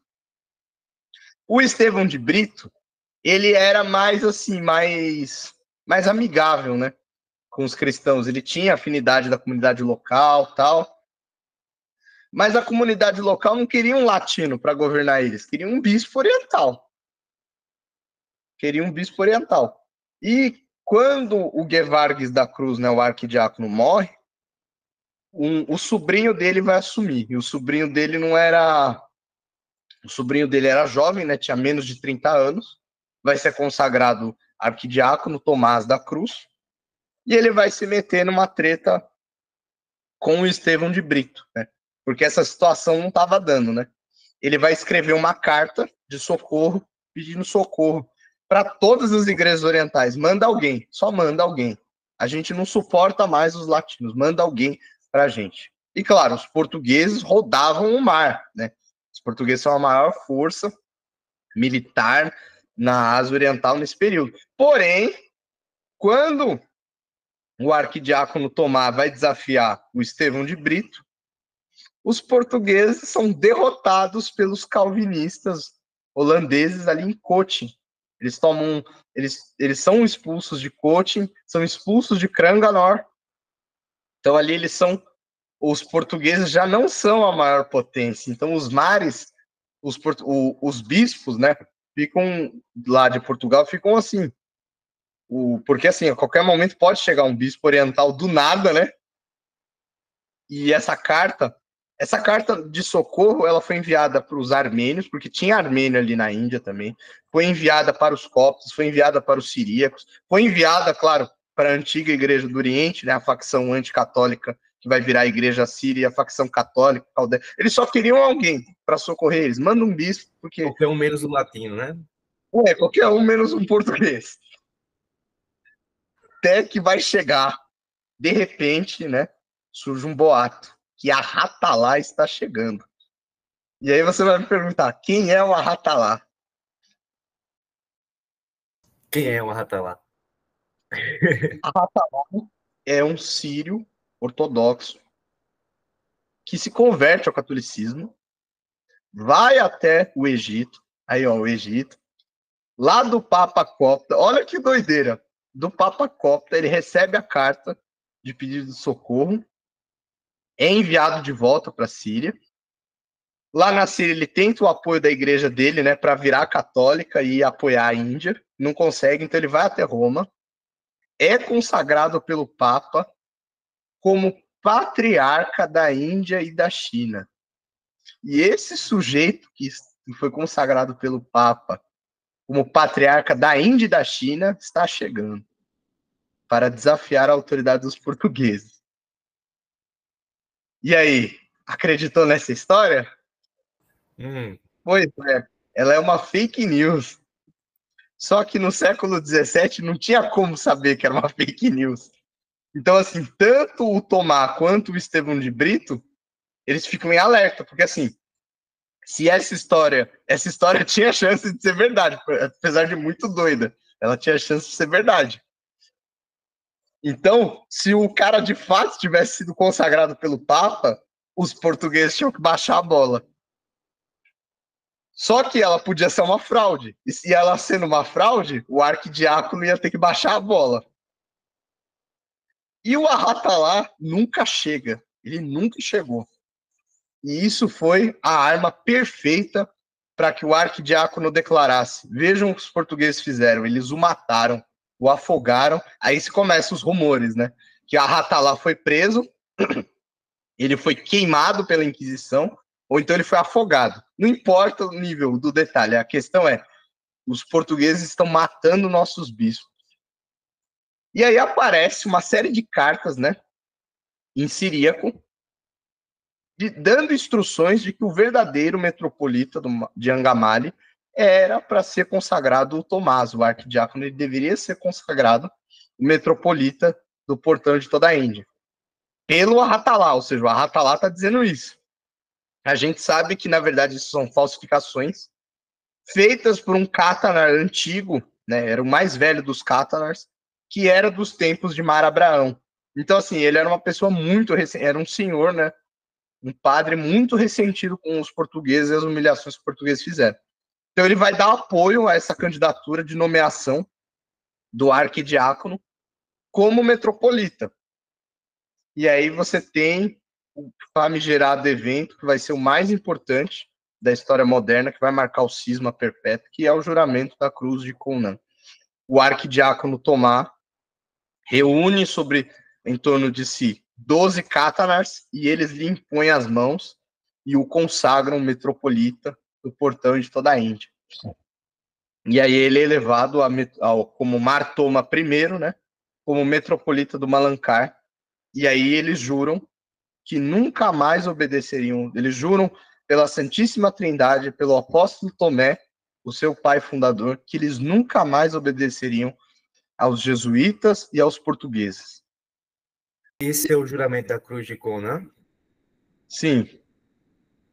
Porque ela é um pedestal, né, uma cruz enorme, né, dos cristãos de São Tomé. Eles se reúnem ali, fazem essa consagração, e eles juram que nunca mais obedeceriam aos portugueses e aos jesuítas.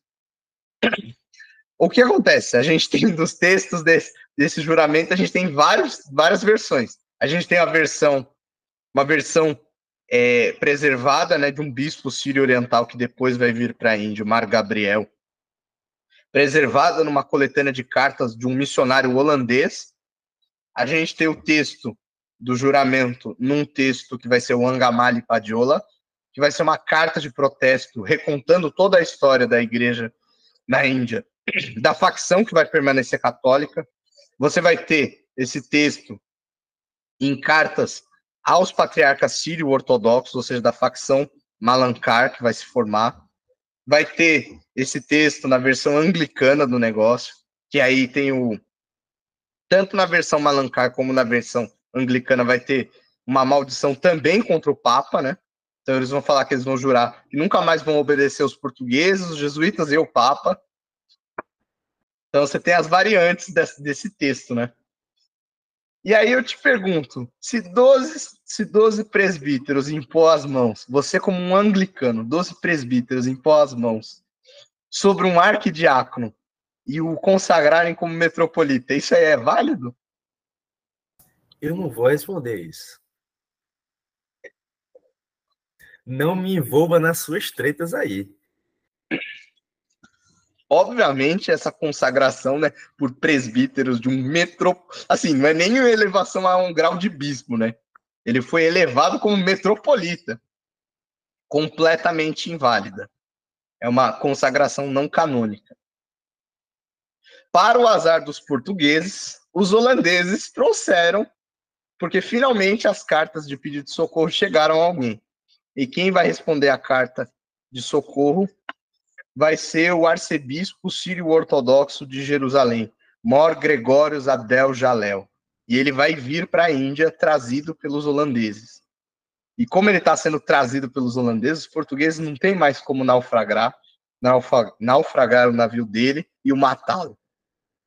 E ele vai chegar até a Índia e depois ele vai consagrar o arquidiácono Tomás, né, como Martoma I, metropolita de Malankar. Vai arrumar essa consagração dele. Né? Os portugueses, para não perder todo o rebanho, né, porque eles viram que assim, depois desse juramento, eles viram que não tinha mais como.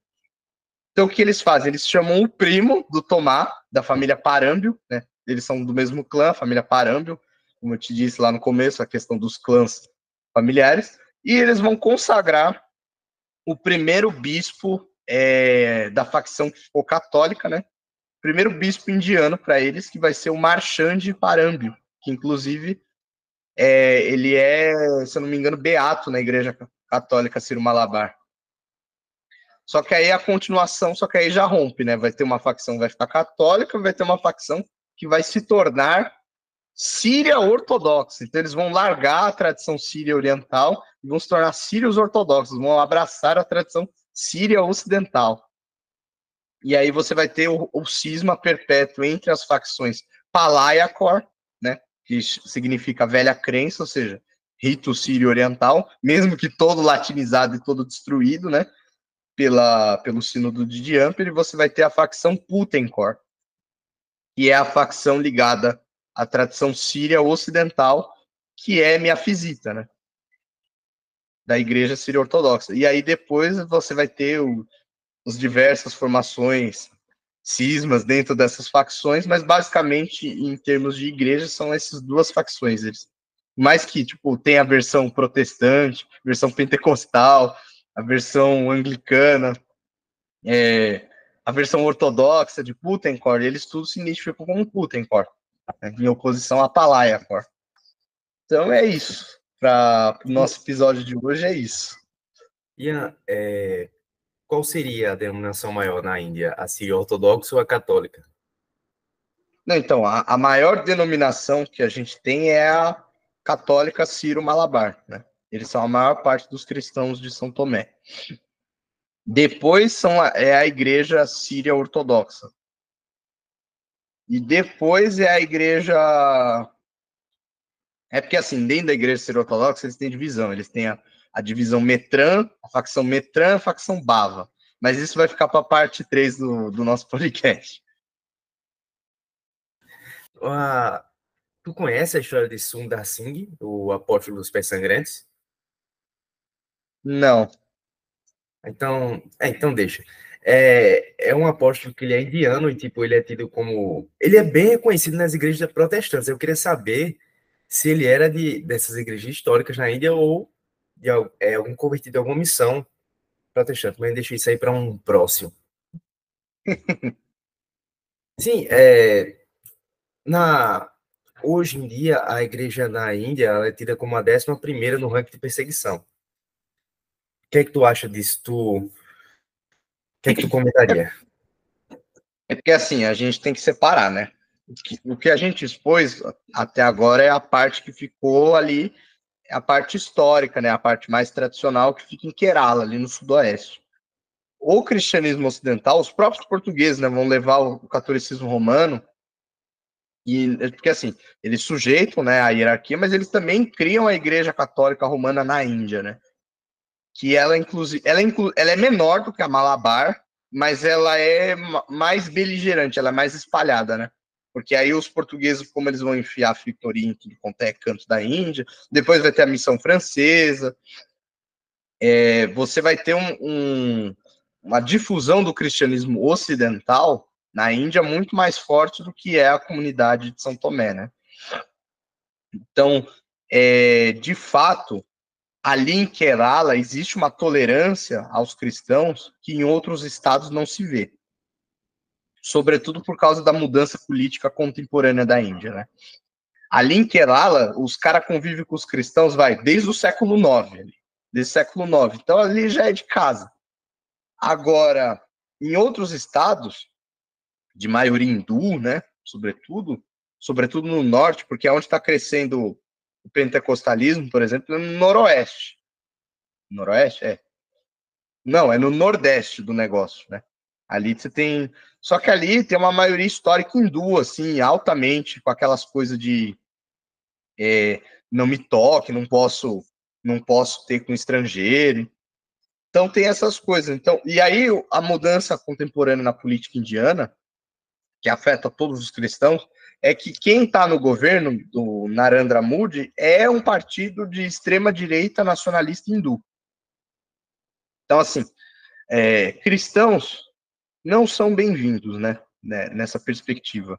Se você vê, tanto cristãos quanto muçulmanos, né? Se você vê o maior templo da Índia, que foi erguido mês passado, se não me engano, pelo novo governo, ele foi erguido sobre os escombros de uma mesquita, uma importante mesquita que foi destruída para marcar esse triunfalismo do nacionalismo hindu, né? Que é a ideia, essa direita nacionalista hindu na Índia, ela tem a ideia de que para você ser indiano, você tem que ser hindu. Se você não é hindu, você não é indiano. Então, se você é cristão, muçulmano, judeu ou qualquer outra coisa, cristão de São Tomé, você não é bem-vindo, né? Uma triste realidade. E o movimento de tipo que Gandhi começou lá, teve alguma influência cristã também? Movimento? De Gandhi. Não, então, o movimento de Gandhi, ele vai ter... O Gandhi vai conhecer o cristianismo na África do Sul, né? O pior lugar possível para conhecer no apartheid. Né? Porque o regime do apartheid, né? E na Índia não era muito diferente, né? Mas então, assim, o Gandhi teve uma influência cristã. Aí até se conta, né, que ele não virou cristão por causa disso, porque ele foi rejeitado na África do Sul por racismo, porque ele era indiano. Mas, assim, você vai ter alguns membros da comunidade de São Tomé que vão apoiar, né, porque, assim, a independência da Índia, sobretudo a luta contra Portugal, porque, assim, quando a Índia fica independente, em 47, ela fica independente dos territórios do Raj britânico. As colônias portuguesas continuaram, Goa, Daomão. Então, assim, e depois em 64, os indianos vão falar, ó, chega, Portugal, chega, vai embora daqui, vai ter a guerra lá do ultramar, que os portugueses perdem miseravelmente e são expulsos. Então, vai ter essa influência. E vai ser a década, né, para as facções de cristãos São Tomé que ficaram católicos, vai ser a década da abertura, né? O Concílio Vaticano II, renovação, adornamento. Então, assim, os cristãos São Tomé, eles são muito nacionalistas. Né? Isso é um fato. Eles têm muito orgulho de ser indianos. E eles têm orgulho de ser indianos porque, assim, eles não acham que eles têm que ser hindu para ser indiano. Eles estão lá, sim, eu mais cético falo assim, eles estão lá desde o século IV, IX. Agora, eles mesmos, eles só que estão lá desde o século I. Então, assim, 2000 anos de cristianismo na Índia. Já deu para ser da terra faz tempo, né? Verdade, é verdade. Tu não acha que é desde o século I, não? Não, eu tenho minhas dúvidas, né? Eu sou mais cético quanto a essas coisas, né? Entendi. Tá certo, Ianzão. Ei, obrigado de novo por participar mais uma vez. A nossa meta é falar sobre todas as igrejas orientais e um dia a gente chega lá. Um dia a gente chega lá. Vai dar certo. E acho que só tem uma coisa a falar que é orem pela China. Agora é China. Orem pela Índia e pelos nossos irmãos que estão sendo perseguidos lá. Quando eu estava lendo aqui, quando o cristão se sai do hinduísmo e vai para o cristianismo, ele sofre uma perseguição em massa, digamos assim, social, religiosa e até por parte do Estado. O Estado tem políticas que é contra a conversão. Oremos por eles, se puderem ajudar de alguma forma. Tem. Não sei, o que é que tu acha do Portas Abertas? Conhece Sim, eu conheço. É uma instituição muito boa, né? Então, eu recomendo a todos, né? Dá um episódio massa também falar sobre Portas Abertas. E é isso. Quer falar mais alguma coisa? Não, por hoje é só, né? Então, quem gosta tem que seguir a gente, né? Segue a página do Instagram do Papo Sacro, segue a minha página, Cristianismos Orientais. E fique aí, sempre ligado, porque os episódios aqui, o Lucas, ele deu um espaço assim, para falar sobre tudo, né? Amém. E principalmente sobre nossos irmãos orientais, né? Irmão não, primo. Primo oriental. Ei, mas primo, muito obrigado, viu? Tamo junto. É isso aí. Escrevam no Cristianismos Orientais, tá aqui. O link, eu acho que é padrão, acho que até em vídeo que não aparece, eu já boto o link do Cristianismos Orientais, porque, é tipo a extensão. Aqui, o Ian vive aqui e eu vivo lá nos posts dele também. E é isso, meu irmão. Muito obrigado, viu? Obrigado, primo. Tamo junto. Até o próximo vídeo sobre alguma outra igreja. Deus abençoe vocês, seus estudos. Orem pela Índia e até a próxima.